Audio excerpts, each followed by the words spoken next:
आज बिहान जब म मेरो क्लास पुगेँ भाइभा लिने उद्देश्यले मेरा विद्यार्थी चाहिँ कोही पनि भाइभा दिन तयार थिएनन्।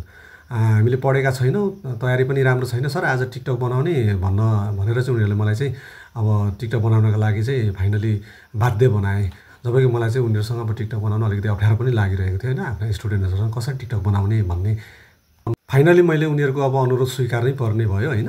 त्यही भएर चाहिँ उनीहरू चाहिँ एज अ डाइरेक्टर मलाई यसो गर्नुहोस् सर, उसो गर्नुहोस् सर भन्न थालेँ। मैले चाहिँ उनीहरूले भने बमोजिम नै अब एक्टिङ गर्नका लागि चाहिँ अब तयार हुन थालेँ होइन। विभिन्न क्लिपहरू दिन थालेँ उनीहरूलाई, उनीहरूले चाहिँ क्लिपहरू लिन थाले र फाइनली चाहिँ अब यसरी अनि उनीहरूसँग चाहिँ एउटा सामूहिक टिकटक पनि मैले तयार गरेँ।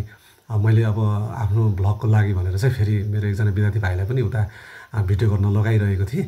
अब सोही उनीहरूसँग बनाएको एउटा टिकटकको एउटा फुटेज हो यो फुटेजमा चाहिँ उनीहरूले मलाई चाहिँ यसरी गर अब विद्यार्थीहरू चाहिँ कोही नभएको डेस्क बेन्चमा गएर चाहिँ एउटा निराश भएर बसेको अभिनय गर्न लगाएका थिए। सुरुमा चाहिँ म अब त्यसमा विफल भएँ। दोस्रोचोटि चाहिँ मैले यो क्लिपलाई चाहिँ होइन, यो फुटेजलाई चाहिँ सक्सेसफुल्ली कम्प्लिट गरेँ र सबै विद्यार्थीले खुसी पनि भए।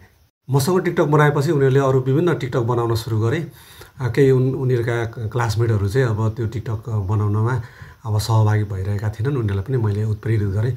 वास्तवमा मेरो स्कुल कलेज लाइफमा चाहिँ यस्तो खालको होइन प्रविधिहरू पनि थिएन, टिकटक भन्ने अब यो फेसबुक भन्ने यावत कुराहरू पनि थिएन। अहिलेका विद्यार्थीहरू चाहिँ मेरा यी क्लास 12का विद्यार्थीहरू चाहिँ भाग्यमानी हुन्। वास्तवमा उनीहरूले आफ्नो जीवनका यो आफ्नो कलेज लाइफको हरेक मोमेन्टहरूलाई चाहिँ यसरी उनीहरूले क्याप्चर गर्न सफल भइरहेका छन्।